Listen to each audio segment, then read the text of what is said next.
ഇത്തവണ നമ്മൾ ഇളങ്ങോത്ത് വെച്ച് ഈ കുടുംബയോഗം നടത്തിയാണ്. അപ്പോൾ ചുരുക്കം ചിലരെങ്കിലും ചിന്തിക്കാം, എന്താ ഇത്തവണ ഇളങ്ങോത്തേക്ക് വന്നത്? അപ്പോൾ കൂടുതൽ ഈ ഭാഗത്തുള്ള ആളുകൾ അതിനകത്ത് പങ്കെടുക്കുക, പിന്നെ ഇളങ്ങവും നാഗഞ്ചേരിയായിട്ടുള്ള ബന്ധം അതൊന്ന് ഊട്ടി ഉറപ്പിക്കുക.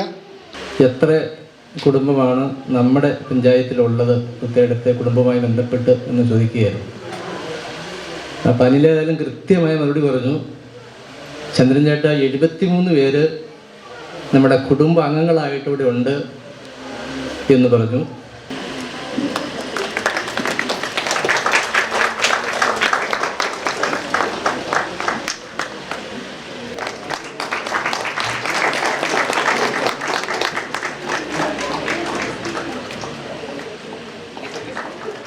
സന്തോഷ് ഇത്തവണ പിടിച്ചിരിക്കുന്ന ടെലിഫിലിം അഭിജ്ഞാനം, അത് സംസ്കൃതമാണ്.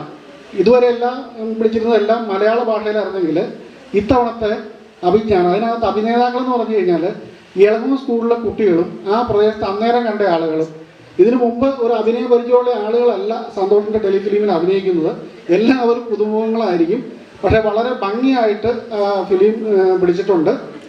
കൊച്ചു കുട്ടികളൊക്കെ ആണെങ്കിൽ സംസ്കൃത ഭാഷ വളരെ അനായാസനം കൈകാര്യം ചെയ്യുന്നത് നമുക്ക് കാണാം ചിത്രത്തിനകത്ത്. അവരെ അതിനുള്ള പ്രാക്ടീസ് എല്ലാം സന്തോഷം തന്നെയാണ് കൊടുത്തത്. നൂറ്റടുത്ത കുടുംബയോഗത്തിൻ്റെ 5ാമത് വാർഷിക റിപ്പോർട്ട്, അതായത് 6ാമത് സമ്മേളനത്തിൽ സമർപ്പിക്കുന്നു. ഈ തരുണത്തിൽ 4ാമത് സമ്മേളനത്തിനും ഇന്നത്തെ 5ാമത്തെ സമ്മേളനത്തിനും ഇടയ്ക്ക് നമ്മെ വിട്ടുപിരിഞ്ഞവരെ നാം ഓർമ്മിക്കുന്നു.